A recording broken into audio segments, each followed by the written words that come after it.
te voy a dar un dato impactante. En promedio, cerca del 85% de todos los insumos que incorporan son importados y menos del 15% son nacionales. Parece también, ¿eh? O sea, de hecho yo como psicólogo te lo digo, le llamamos isomorfismos, es decir, es la misma forma, iso igual, morfoforma. Entonces, así como se mueve el país, como se mueve la economía, también se mueven las familias, se pueden mover las empresas. Que el 99.8% del tejido empresarial son las MIPYMES, pero increíblemente estamos desconectados.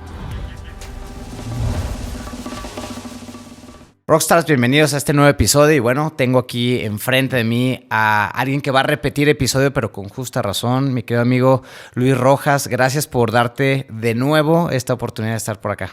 Al contrario, muchas gracias, encantado de estar aquí en Rockstar y bueno, un gusto compartir las experiencias con tu público. Sí, y no podíamos no retomar el tema. La verdad es que estamos en un momento coyuntural.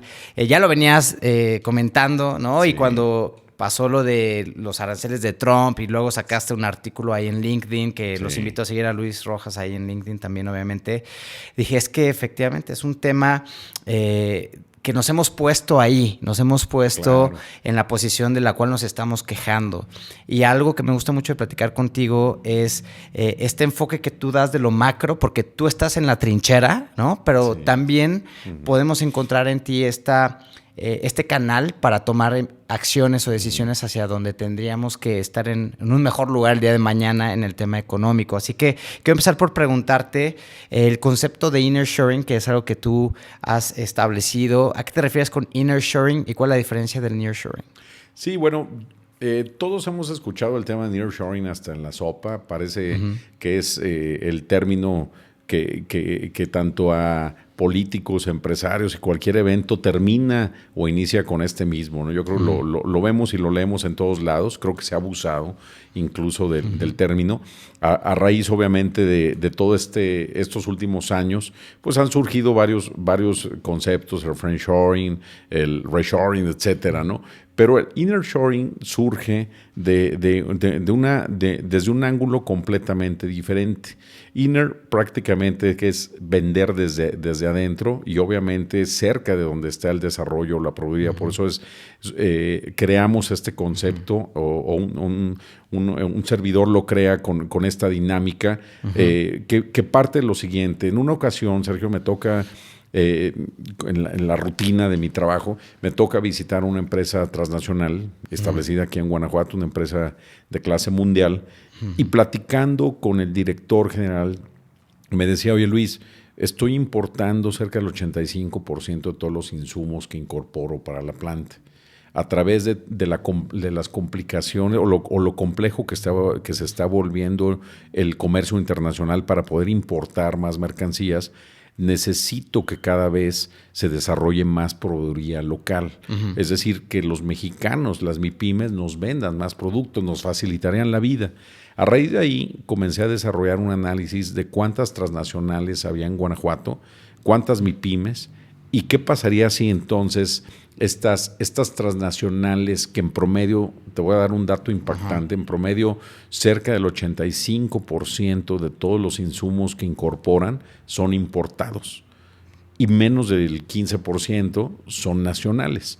Muchísimo. Y entonces me quedé pensando, bueno, hemos hecho una gran labor por atraer estas compañías, por establecerse, y por otro lado tenemos una gran cantidad de micro, pequeñas y medianas empresas, nada más y nada menos que el 99.8% del tejido empresarial son las MIPYMES, pero increíblemente estamos desconectados.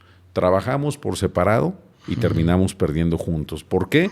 Perdemos juntos porque las transnacionales hoy se ven obligadas a importar insumos de China, de Asia, cada vez con aranceles mayores, cada vez con mayores complejidades, cada vez con mayores barreras. Y por otro lado, las micro, pequeñas y medianas empresas buscan hacerse un hueco para poder exportar o para poder vender, pero no hemos volteado a ver al mayor motor, que son todas las transnacionales que tenemos establecidas, no solamente en Guanajuato, en México. En México. Y hablo de América Latina, porque esta problemática o este desafío no es solamente de Guanajuato o de México, es totalmente de América Latina. Entonces, de ahí surge el modelo de nearshoring. A través del área de inteligencia comercial comenzamos a hacer análisis, hallazgos muy interesantes, simulaciones económicas, matemáticas, y los hallazgos son reveladores, pero adicionalmente hemos continuado acercándonos a las transnacionales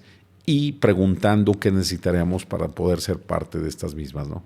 Y fíjate con lo que dices, es esta desconexión que hay en el mundo empresarial, que es donde mucha de la audiencia que te escucha o nos está viendo a través de este podcast padece también, ¿eh? O sea, de hecho, yo como psicólogo te lo digo, le llamamos isomorfismos, es decir, es la misma forma, iso igual, morfoforma. Entonces, así como se mueve el país, como se mueve la economía, también se mueven las familias, se pueden mover las empresas. Exacto. Ya lo que pasa mucho en las empresas es eso, se vuelven un equipo de equipitos, de mini equipos, donde el área de marketing no se conecta con operaciones y operaciones no se conecta con ventas y ventas. Totalmente. Y lo que te estoy escuchando tú como experto desde la parte económica y lo macro que está pasando en Guanajuato y en el país es eso. Pareciera que donde está la fortaleza, que es el 99.8, que está el músculo, pues está dividido.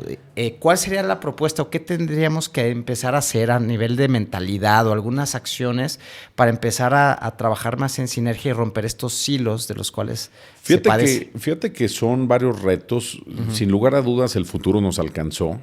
¿Por qué? Porque después de la pandemia, obviamente se dio todo un fenómeno económico en donde México tuvo una recuperación muy rápida en el tema de las exportaciones, y obviamente lo que dejó el capítulo Trump 1.0, su primer capítulo, pues él nos heredó la guerra comercial, y a raíz de la guerra comercial nace el nearshoring, en donde México se suponía que podría ser el gran beneficiado. La realidad es que si el nearshoring fuera un tren, imaginémonos un tren, y nos subiéramos como pasajeros a ese tren y le preguntaras a cada pasajero, ¿usted de dónde es? No, yo soy de Vietnam. ¿Y usted? Yo soy tailandés. ¿Y usted? No, yo soy dominicano. Yo soy tejano. Y México solamente el 5% o menos de los pasajeros son mexicanos. El tren de nearshoring, México no lo alcanzó. Se ha ido a tanta velocidad que digo que nos rebasó el futuro, porque no preparamos a las empresas para ser competitivas y llegar a ese nivel. ¿A qué voy con esto? Forbes, la revista mundialmente reconocida de negocios, anuncia que México tiene un gran reto en sus MIPYMES. Las MIPYMES son el eslabón más débil en esta cadena de nearshoring. Entonces, ¿qué es lo que sucede? Que hoy que realmente llega Trump en su capítulo 2.0 con una política muy enfocada hacia la regionalización más que a la globalización, en donde obviamente él está cerrando y obligando a México y a Canadá a cerrar puertas a China, Oriente. Debería ser la industria, las micro, pequeñas y medianas empresas deberían ser las grandes ganadoras. Sin embargo, ¿qué es lo que sucede? Si yo soy un micro, pequeño, mediana empresa y quiero venderte a ti que eres transnacional, pues tú me dices, sí, Luis, me interesa. Es más, necesito que me vendas. Cada vez se vuelve más complejo importar por la regla octava, por la complejidad del IMEX y muchos temas técnicos que no quiero meterme en ellos. Pero realmente me dice, platícame de ti, ¿tienes ISO 9000? ¿Qué certificaciones tienes? ¿Qué infraestructura tienes? Yo te digo, no tengo nada de lo que me pides. Pues entonces realmente no puedo calificar para venderte. Y entonces es ahí a donde yo quiero llegar. ¿Qué se necesitaría hacer? Desarrollar una política pública en donde no solamente el gobierno, sino las instituciones y las empresas trabajemos de manera alineada para elevar la competitividad. Ahorita estamos trabajando, preguntándole a todas las transnacionales establecidas en Guanajuato cuáles son los insumos que actualmente importan del extranjero y cuáles son los insumos en los cuales podríamos nosotros sustituir. Los hallazgos son interesantísimos, Sergio. Si tú en México, primeramente hablando de México, si en México lográramos sustituir tan solo el 10% de todo lo que importamos a través de las transnacionales por productos mexicanos, creceríamos un 2.5% en el PIB anualmente. ¿Esto qué significa? Crecer al doble de lo que vamos a crecer este año. Si sustituimos un 25% de estos insumos, creceríamos al 5.5%. Pero en Guanajuato son increíbles los números. En llegar a sustituir tan solo el 10%, creceríamos por arriba del 6%. Y si sustituyéramos el 25%, alcanzaríamos números que ni China e India en sus mejores años tuvieron, un 9.5% de crecimiento en el PIB. Simplemente estos números te hacen ver que realmente llegar a sustituir un 10% de ese 85% que hoy importan las transnacionales no es un gran desafío. Sin embargo, no lo podemos, decía Einstein que no puedes resolver un problema en la dimensión en que fue creado. Exactamente. No podemos resolver el problema en la dimensión en que fue creado, porque en el ejemplo que yo te pongo, siendo yo una pequeña empresa, pues para que yo pueda elevar mi competitividad, necesito que me ayudes a certificarme, a elevar mi infraestructura, a desarrollar economías de escala, a tener un ISO 9000, a tener talento con mayores niveles obviamente, de profesionalismo. Entonces, todo esto pues no se logra de la noche a la mañana, y es por esto que comento que el futuro nos alcanzó, el futuro nos rebasó. Hoy tenemos una oportunidad igual o más grande que con el nearshoring. Sin embargo, el nearshoring realmente requiere de una transformación en la política pública y en la forma en que estamos trabajando, en donde volteemos a ver y apoyar a las micro, a las pequeñas y las medianas empresas que representan casi el 100% de México y generan 7 de cada 10 empleos en México, ¿no? Ahora, entonces, eso es un está dato alarmante. Clarísimo, la bronca o el problema, pero también el potencial de la solución, ¿no? Exacto. Moviendo estos parámetros, pues crecemos 2 o hasta 5 veces más de lo que vamos a crecer en el año. Ahora, de hecho, la pregunta en concreto es alguien que quisiera una perspectiva muy concreta. Sí. ¿Por qué los aranceles de Trump generaron tanto caos en México y en qué momento nos pusimos ahí? Mira, realmente no habíamos vivido una situación así tan alarmante. Obviamente hay indicios con Richard Nixon se había manejado ya en aquel tiempo una amenaza de aranceles. Sin embargo, fue hasta que llega Trump en su versión 1.0 del 2016 al 2020, en donde amenaza con imponer aranceles graduales de un 5% y que se iban a ir graduando hasta llegar a un 30% más. Eso puso de cabeza a México. Recordemos ese 2019 en donde el tipo de cambio llegó a por arriba de 26 pesos por dólar. Y obviamente en análisis de toda la incertidumbre que ha vivido la humanidad desde la crisis asiática del 2000, la crisis financiera del 2008-2009, el COVID en 2019, realmente lo que estamos viviendo actualmente con la amenaza Trump, con sus políticas amenazantes, igualan la incertidumbre que ha generado el COVID. Fíjate el impacto que ha generado. Sin embargo, si te vas a uno de los mayores indicadores, que es el tipo de cambio, que yo siempre lo digo, es medirle el pulso al paciente, el tipo de cambio se ha mantenido estable, está fluctuando entre 20, 21, pero no ha tenido esos disparos que tuvo en el periodo anterior. ¿Esto a qué se debe? Obviamente a que el mundo está en incertidumbre, pero también está alerta sobre si realmente Trump cumplirá o no cumplirá las amenazas. Que eso mismo generó la incertidumbre en el mercado norteamericano. Pues las bolsas sí se cayeron. Sí, ¿no? las bolsas. Se cayó la bolsa, hubo incertidumbre, oye, ¿vas a cumplir o no? Exacto. Ha tenido esos impactos. Entonces, ¿qué es lo que sucede al momento en que viene esta segunda amenaza en el Trump 2.0 de imponer aranceles de un 25% a todas las mercancías?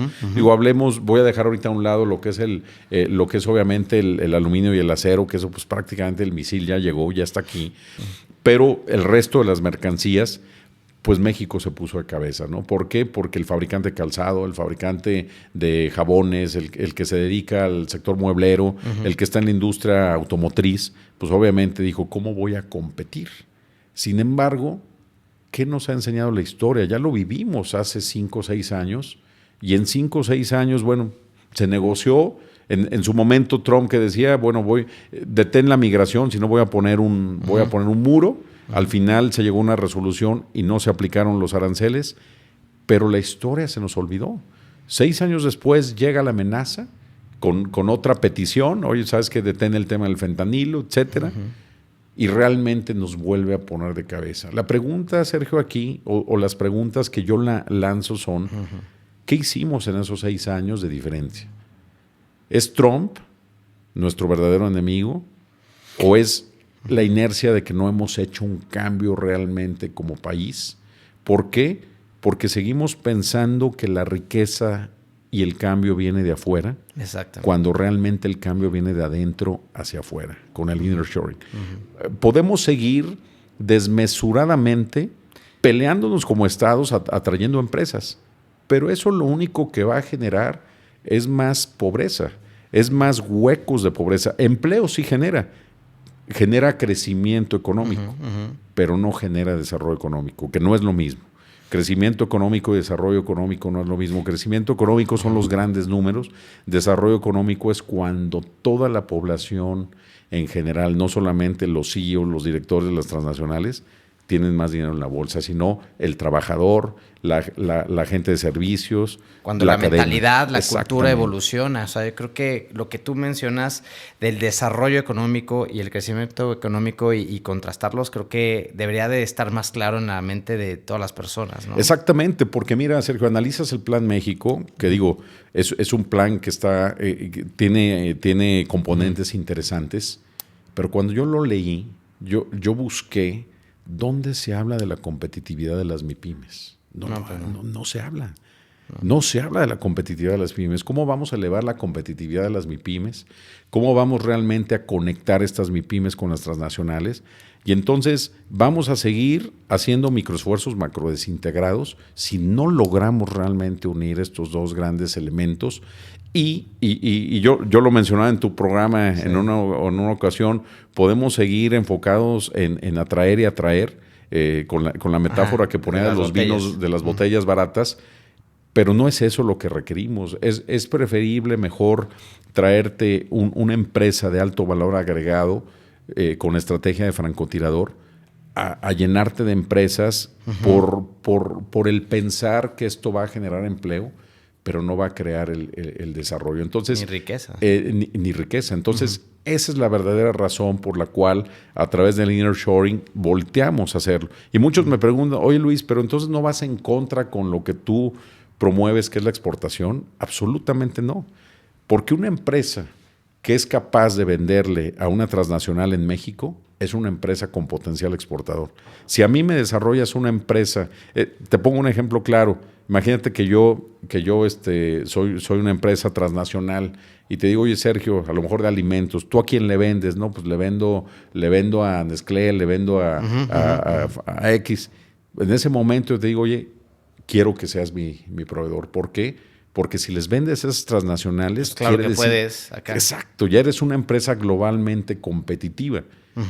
Pero estamos cayendo en esa trampa.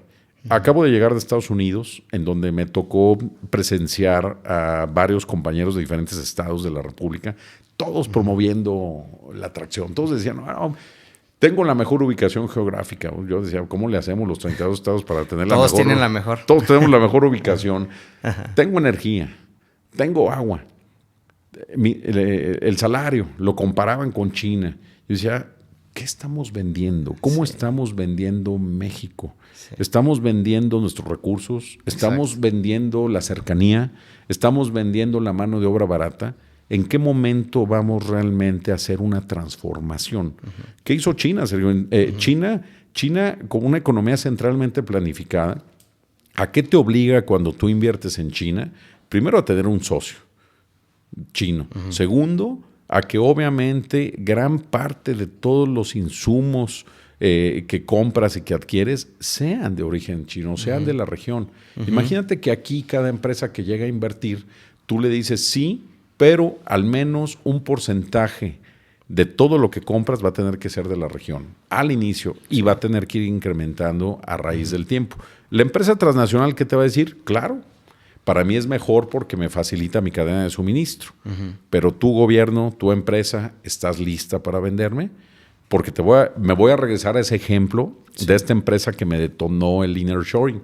Me dijo, Luis, intenté hacer negocios con una empresa mexicana, la traje, y desde Europa, no digo mayores señales para nombres, pero desde Europa me regañaron. La empresa me quedó mal, no me surtió, tuvo informalidades. Entonces, realmente no es solamente trabajar en la profesionalización, en la competitividad de la empresa. Hay que trabajar en el mindset, en la mentalidad empresarial. Exacto. Que es otro tema que daría para otro. Sí, no, de otro hecho, podcast, eso es algo que yo conecto mucho con lo que dices. Desarrollo económico con crecimiento económico. Y la parte del desarrollo es la mentalidad que le das al negocio. Así te estoy entendiendo. Y yo siempre lo he visto en temas de capital humano. Pues es que no es lo mismo que digas, tengo muchas ventas, a decir, la mentalidad de mis colaboradores, el talento de mi gente se está capitalizando, no tengo fuga de talento, de aquí salen más rockstars. O sea, ese es el lenguaje en el tema del capital humano que contribuye o no a esto que tú estás planteando. Totalmente. Ahora, hablando de eso, tú comentabas un caso súper relevante del talento que brilla, pero no brilla en México. Sí, cuéntame de esa anécdota. Fíjate que de hecho tiene mucho que ver con todo lo que desarrollas, hablas de talento. Un empresario guanajuatense que por cierto es gran amigo mío me decía, oye Luis, fíjate que yo me enfoqué a la industria del software. Y en la industria del software realmente me ha ido muy bien. Desarrollé un contrato con una compañía norteamericana con la cual firmé un contrato de exclusividad, un contrato de no... un NDA. Entonces, realmente... De confidencialidad. Realmente en esa confidencialidad yo no puedo brincarme directamente al cliente final. Pero sé que mi cliente norteamericano le vende a Google. Google, por supuesto, piensa que el software es americano, pero el software es desarrollado por ingenieros mexicanos. No digo nada porque al final tengo márgenes de 2 dígitos que siguen creciendo, ¿no? Sin embargo, ¿qué pasaría si en lugar de ser nosotros intermediarios o maquila de mentefactura, brincáramos a lo que es venderle directamente a Google? Y le digo, ¿y qué nos detiene? Le pregunto. Dice, el talento. No tenemos el suficiente mosaico, la suficiente materia prima de desarrollo de talento, de ingenieros. Lo mismo pasa con la industria aeroespacial, la industria aeronáutica. En una ocasión, estando en Montreal, me siento con la gente de Boeing, de la empresa aeronáutica, interesadísimos en el Estado, pero decían, me hacen una pregunta, ¿cuántos ingenieros en aeronáutica y en aeroespacial tienes? ¿Cuántos estás graduando año con año? Y como Condorito te fuiste para atrás. Le di los números, dijo, se levantó, me dijo, duró 5 minutos la reunión, dijo, muchas gracias, me interesa tu estado, pero no tienes el talento. Necesito que desarrolles ese mosaico, esa materia prima. Entonces, realmente volvemos a lo mismo. ¿Qué tipo de empresas queremos atraer? Es increíble, pero en la industria aeronáutica hay tornillos, una aleación de tornillos que por su composición llegan a costar $80. Entonces, a lo que yo me pregunto es, ¿qué pasa cuando le impones un arancel de un 25% a productos de alto valor agregado? Si tú fabricas un producto, vamos a poner un ejemplo, una chamarra de piel que vendes en $100, pues ese 25% te va a sacar del mercado, se va a llevar tu utilidad, la de tu cliente y se va a llevar todo. Pero si a lo mejor tu chamarra vale $1,000, claro. O sea, vale $1,000, tú dices, oye, pues son $250, oye, pero nuestro margen es bastante amplio. Nuestro margen es del 50%, del 60%. Eso, puedes negociar con obviamente, oye, absorbes el 12.5 y yo lo absorbo, claro. Y no se nos va a caer el mercado, ¿no? Eso es a lo que yo voy. ¿Qué nos ha enseñado la historia? Porque en Trump 1.0 nos impuso los aranceles. Sí. Digo, nos amenazó con la imposición de los aranceles. No llegaron a imponerse, pero estuvimos cerca de... Y no se hizo nada. No se hizo nada. Ese era el momento de decir, ¿qué va a pasar cuando llegue otro Trump? Porque para todos los que nos escuchan, hoy es Donald Trump. Sí, sabemos que es su último periodo, ya no puede reelegirse, pero van a seguir llegando Trumps. van a seguir llevando este tipo de líderes. Hoy son norteamericanos, después van a ser canadienses, no sabemos. El reto es, ¿qué vamos a hacer? ¿Qué nos está enseñando esta lección? ¿Qué deberíamos hacer? Ya puse dos temas. Uno es el nearshoring, el otro es la apuesta al valor, la apuesta a las marcas, la apuesta a la diferenciación. Algo que me llama mucho la atención, Sergio, es tenemos mucha relación con Italia en el tema de agro, en diferentes industrias, e independientemente de donde vengan, cuando llegan me dicen, oye Luis, ¿por qué ustedes están subordinados a los Estados Unidos? Yo digo, ¿a qué te refieres? Pues sí, ¿por qué no? Tienes excelente calzado, tienes excelentes muebles, tienes una manufactura fenomenal. No tienes marcas. Pero no tienes marcas, no desarrollas tus propios canales. Nosotros como italianos sí lo hacemos. Sí. ¿Por qué no lo hacen ustedes? Sí, no. Eso, de hecho, lo compartiste en la sesión pasada anterior. y me pareció fenomenal. Pero algo que también mencionaste en este artículo, por cierto, que me encantó, fue el ejemplo de Angela Merkel y los autos, ¿no? Sí. Que dijo, pues es más, cuéntalo tú. Sí, bueno, sabemos que en el periodo Trump 1.0, pues Angela Merkel fue quien le jalaba las orejas a Trump, ¿no? Al final, obviamente, hablamos de una posición de Europa muy diferente a la que hoy estamos viviendo, ¿no? Pero realmente Merkel, en una ocasión en donde Trump dijo, pues le voy a imponer aranceles a tus autos. Digo, pues yo lo siento mucho porque entonces los norteamericanos van a tener que pagar más por los Porsche, por los Audis, por los BMW. Esto a mí me impactó cuando lo leí porque al final, cuando tú tienes ese valor agregado, la demanda es inelástica, Sergio. Mira, vengo llegando de Japón. Estuve en Japón hace 15 días en la feria más importante de alimentos del continente asiático. Tú puedes tener dos opciones, o vender la fresa como la vendemos aquí en la salida de Irapuato, en los costalitos, o puedes venderla como la venden en Japón. 12 fresas, aproximadamente 120 dólares. Fresas totalmente de un mismo calibre, con un sabor y una acidez muy controlada, en un empaque precioso. Tú puedes decir, bueno, ¿dónde quiero estar? ¿Qué nos limita a poder escalar a que estas empresas que ya producen fresa desarrollen una calidad de esas fresas, ¿no? Y así podríamos hablar de una gran cantidad de productos. Y también a mí me interesa resaltar mucho eso, mi querido Luis, porque así como Angela Merkel en temas políticos no cae en el bulismo, ¿no? En la toxicidad de una relación como esa, pues lo mismo aplica a una relación personal, relación de pareja, relación laboral e incluso de empresa con un cliente. Es decir, si eres genérico, pues claro que estás vulnerable. Si eres único, si estás diferenciado, si generas experiencia, claro que no compites por precio, compites por valor. Y yo, como en nombre de la audiencia, estoy tratando de extraer, porque no vamos a resolver el tema político en esta entrevista como tal, pero sí generar conciencia. Pero yo creo firmemente, Luis, que todo empieza por pequeños cambios de mentalidad y de acción.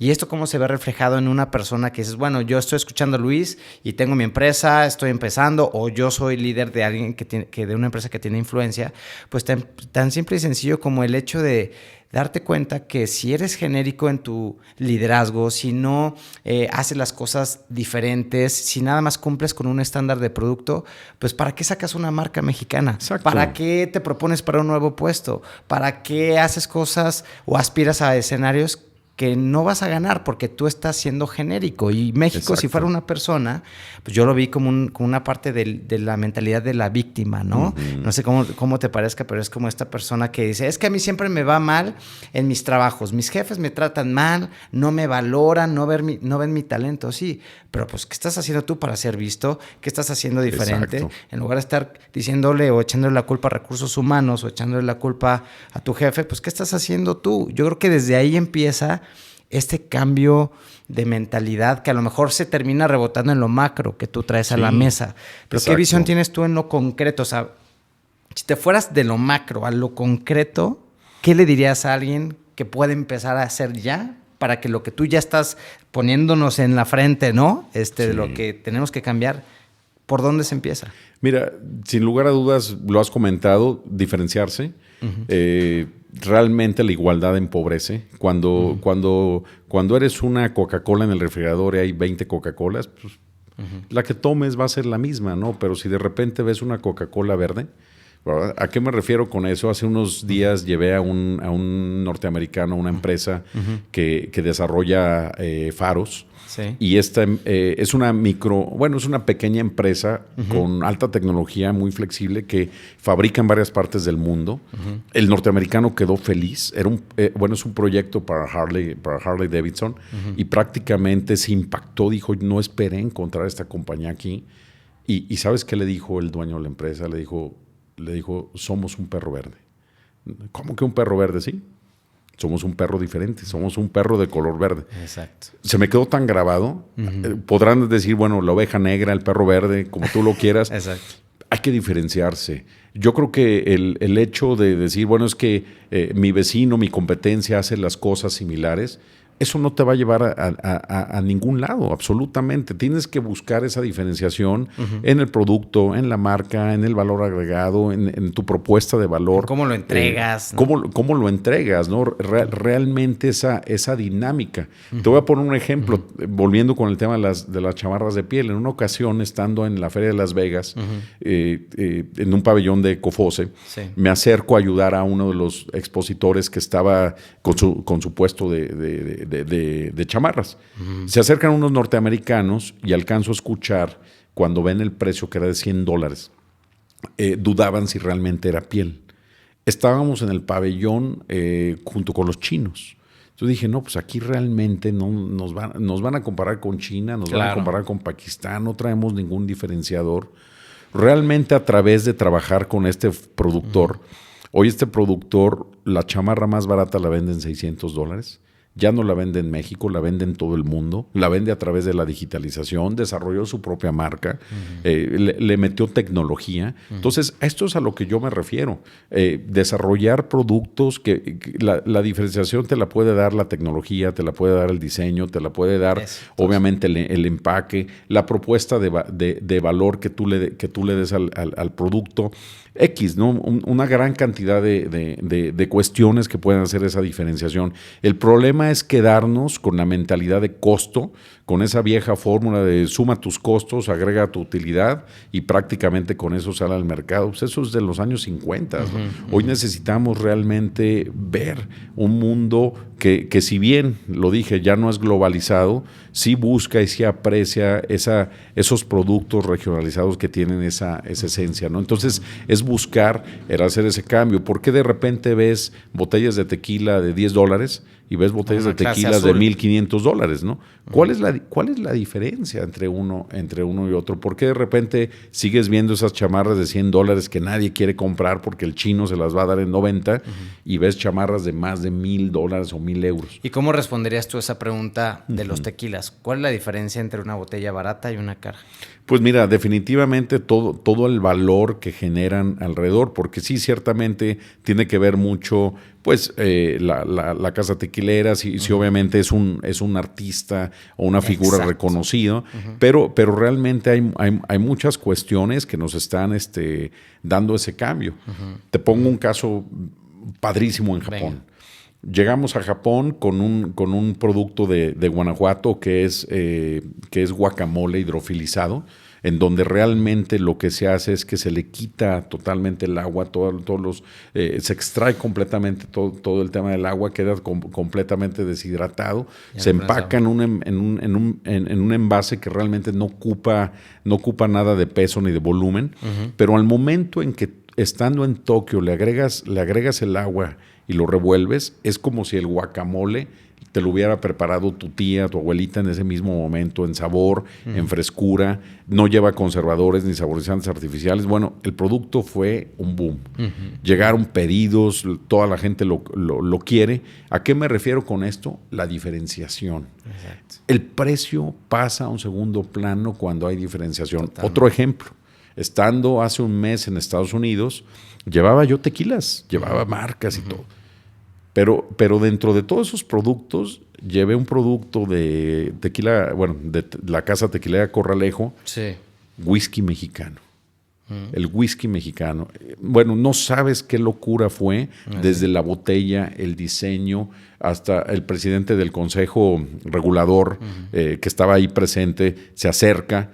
de tequila y obviamente dices, oye, qué rico está este whisky. La reacción de los restauranteros, de los supermercados, decían, queremos este whisky mexicano. Quizás los que nos escuchan dirán, oye, pues yo sé que hay whisky, por supuesto, escocés, canadiense, hasta japonés, pero un whisky mexicano. Sí. Es a lo que me refiero, Sergio. La diferenciación. Una botella diferenciada porque parece una botella de hace 100 años, con un diseño súper sexy, con un producto diferenciado, con una leyenda, con una narrativa, con una historia, comercializado a través de la digitalización, enfocado hacia el mercado del retail, o sea, de los restaurantes, del food service. Es un cambio total. Sí, pero tenemos que ponernos a trabajar, a hacer esa tarea, porque si no, de otra manera, si queremos seguir saliendo con, pues que sabes que tengo una sobreproducción de agave, me voy a dedicar a hacer tequila, voy a sacar el tequila Don Luis, le pongo mi etiqueta, y ya. Pues voy a hacer uno de los 50,000 marcas de tequila que hay, pues me voy a perder del océano. Pero si entonces le doy esa diferenciación en la botella, en el empaque, en el envase, no necesariamente, fíjense, aquí no estoy hablando, porque a lo mejor podrán decir, sí, Luis, pero pues no me compares con Michael Jordan, no me compares en su momento con George Clooney. Acá no estamos hablando de ese caso con el whisky, y tuvo un impacto tremendo. Claro. ¿Cuál es la diferenciación? El que se atrevió a hacer algo completamente diferente. De hecho, me viene a la mente, hay un concepto de un profesor de Harvard que se llama Ranjay Gulati, y él habla del factor higiene y el factor regalo, ¿no? Y dice que el factor higiene son los básicos, ¿no? O sea, en qué no puedes fallar. Sí. Y el factor regalo siempre va a ser la diferencia entre lo que el consumidor tenga de expectativa para arriba. Sí. Pero un factor higiene jamás te va a poder, más bien un factor regalo jamás te va a poder suplir un factor higiene. Es decir, con lo que estemos diciendo, tal vez me gustaría tu punto de vista, no se trata nada más de diferenciarte por diferenciarte. Si lo llevo al mundo de los rockstars, no es nada más ser excéntricos y píntate de morado el cabello, lo que sea, o un producto muy diferenciado. Sí está bien la diferenciación, pero si no tienes los básicos, es decir, un restaurante puede ser súper bien en la experiencia del consumidor, la comida muy bien, en un storytelling con una historia, una ambientación. Pero si vas al baño y está tapado y no está hecho, o sea, pues el comensal no va a regresar, no sé tú. No, claro. Pues, o sea, puedes tener factor wow, pero si no tienes el factor higiene, pierdes. Entonces, totalmente de acuerdo. El primer y el básico es ten un buen producto, pero no necesitas tener el producto más excepcional para diferenciarte, que creo que es lo que pasó. Si ahorita que te estaba escuchando, si te has sentido, es eso. Sí. El whisky mexicano del que hablas, claro, no es a lo mejor de sabor el mejor whisky del producto, cumplía con los estándares, pero el empaquetado, la botella, la historia, el storytelling, la narrativa, todo lo agregado, entonces ahí está el valor. Si los mexicanos empezaran a pensar desde ahí y no desde el precio, porque luego unos pueden decir, bueno, pues me diferenció y tengo mal producto. No puedes fallar en el básico, pero el factor regalo está por encima de eso. No sé si totalmente, ¿no? Y de hecho, uno de los mejores profesores que tuve en la universidad decía eso, ¿no? ¿Quieres conocer cómo una empresa es de clase mundial? Pídele el baño prestado.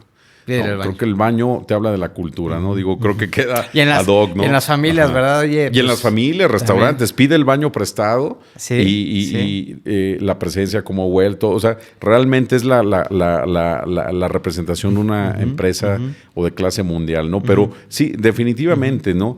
Realmente es atreverse a generar esos conceptos, porque muchas veces hemos heredado generación tras generación el hecho de querer competir por costo, y eso realmente ya nos dejó fuera. México ya no puede ni debe seguir por costo. Ese potencial, si alguna vez lo tuvimos, que fue frugal, lo perdimos hace décadas y no lo vamos a volver a recuperar. A lo mejor ahorita me dirán, sí, Luis, pero China ahorita ya no tiene población económicamente activa, ya para... Sí, China y Asia a lo mejor se está encareciendo, pero ahí viene África.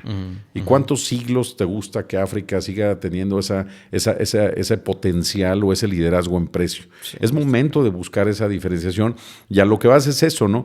Empresas que nosotros vemos que se van desarrollando día a día y van haciendo productos excepcionales. El fabricante que vendía su bota en $20, yo la vende en $300 porque la desarrolló para los motociclistas con tecnología. El molcajete que dijiste. tuviste el la sesión molcajete, pasada. Y si no, vean el pasada. episodio anterior, ahí está también varios casos. Claro. Sí, ahí está la respuesta. Ahora, no quiero dejar de preguntar tu perspectiva en tema de gente, de tema humano. Para mí, hablando de este factor higiene y factor regalo, el factor higiene es la gente también. Claro, exactamente, ¿no? O sea, sí.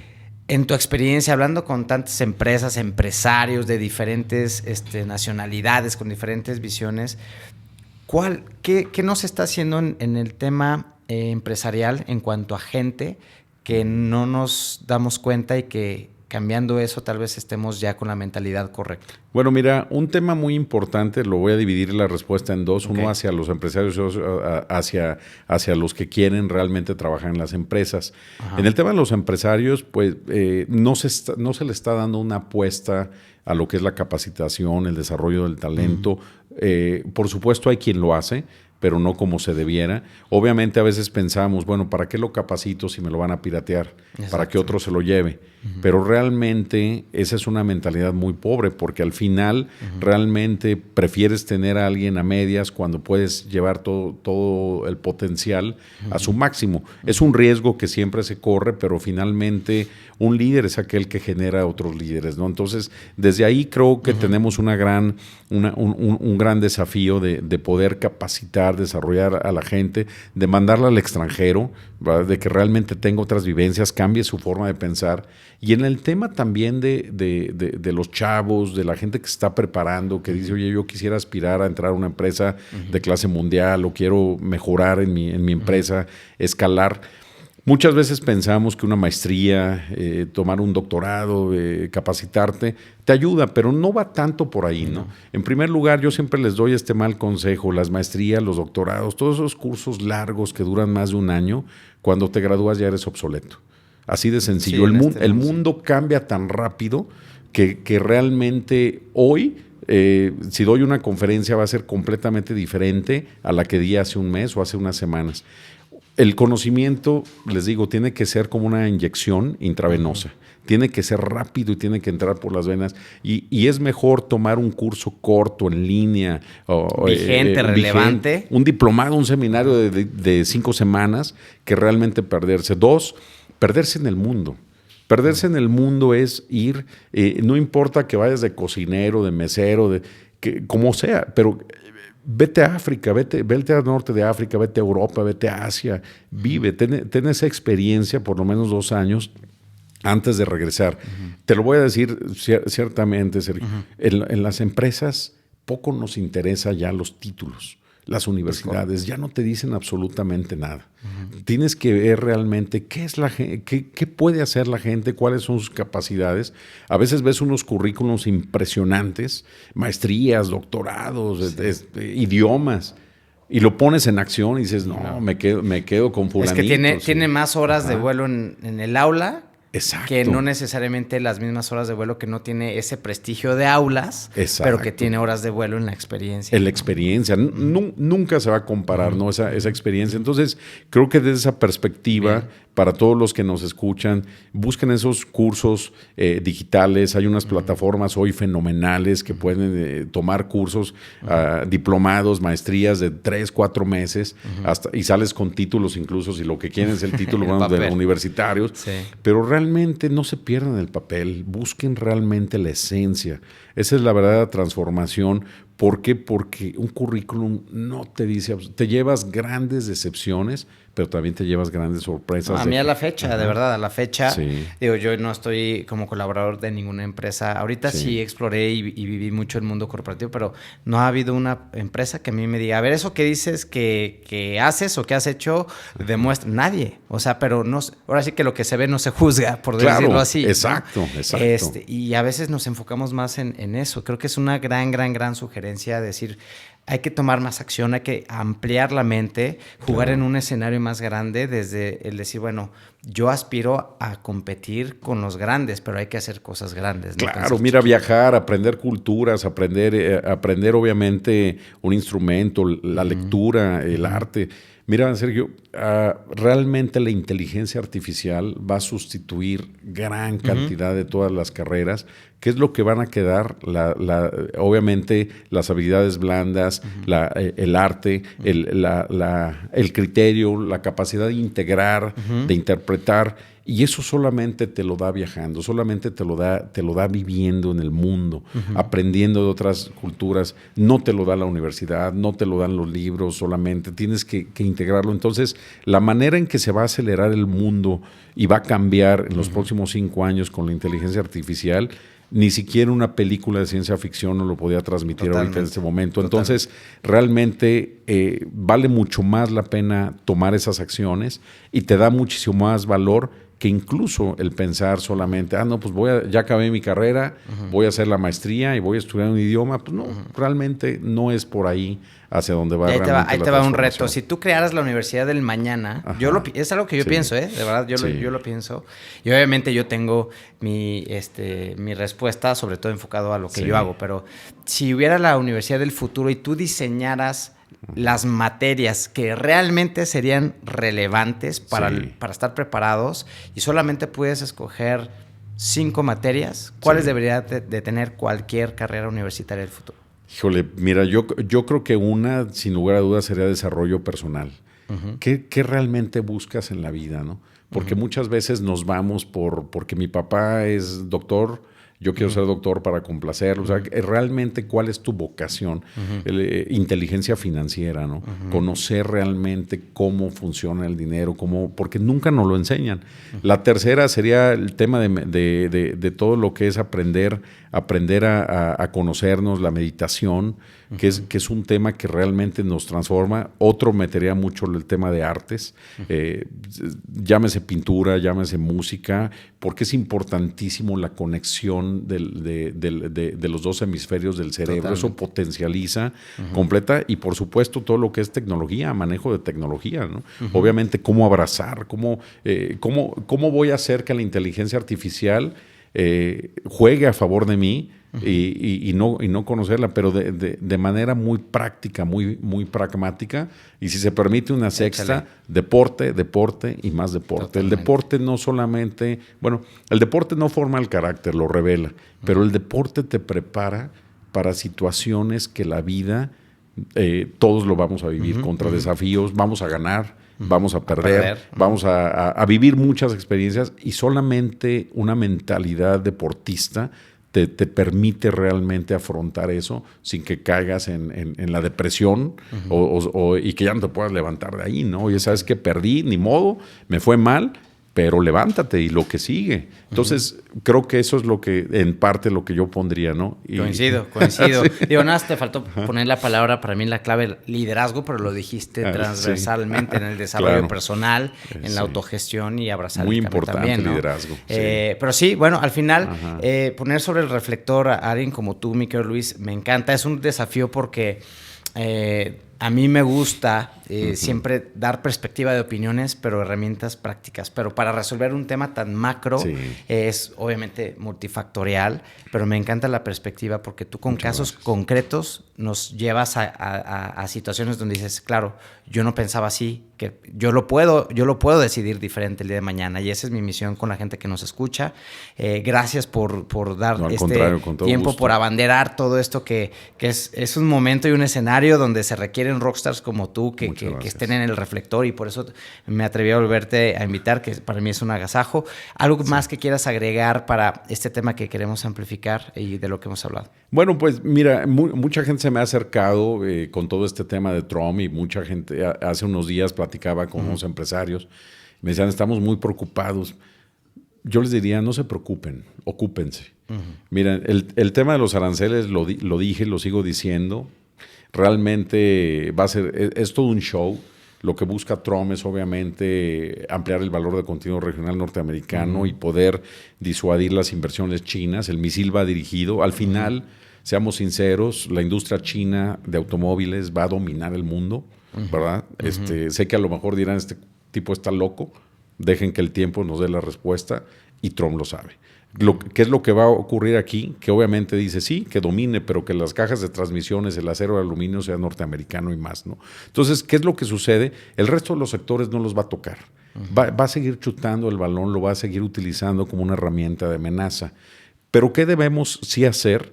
Que lo que vivimos hace 5 o 6 años con las amenazas y que ahorita lo estamos volviendo a vivir, no se nos olvide. Claro. No lleguemos, prendemos Netflix, veamos nuestra serie, ya se me olvidó, ¿no? Sí, y ahora sí, pues ya no te preocupes, voy a seguir haciendo mis zapatos baratos, mis chamarras baratas. Esta catarsis, este tiburón, como yo les digo, en la pecera de pelos güeros que nos acaban de echar, llamado Trump, tiene que hacer que los peces se muevan. Y llevarnos a nuevos océanos. Y esto solamente puede ser si nos atrevemos a ser diferentes, a ser ese perro verde. Pues ahí está, por ahí dicen en la psicología, y si esto fuera terapia, porque también alguna vez ejercí clínicamente, en una infidelidad, a veces cuando sucedía en una situación de pacientes, decían, mira, la primera... Esa está bien, esa la tomo como parte. Te la perdono. Te la perdono, pero una segunda, sí. ¿no? Estoy parafraseando un poco, ¿no? Sí. Pero ya no podemos seguir señalando claro. el día de mañana si nos sigue pasando lo mismo. O sea, claro, claro. Ya es la segunda entrevista contigo, ya hay el Trump 2.0 que dices, ya está más en nuestra cancha. No, ya está en nuestra cancha para lo que sea. Y mi invitación es para ti que nos ves, que nos escuchas. Independientemente de que sea una conversación económica, lo que sea en tu vida profesional o personal, aplica la misma. Si sigues tocando el mismo patrón de música, si no estás a la altura de ese ritmo, te va a cargar la fregada y vas a ser obsoleto. Y eso no es de rockstars. Y por eso está este podcast y por eso invité a mi querido amigo Luis. Gracias, Luis. No, al te contrario, mando un fuerte abrazo. Gusto. Y esto fue un episodio más de Rockstars con Sergio Nava. Y si quieren más contenido como este, suscríbanse y no se lo pierdan. Hasta luego.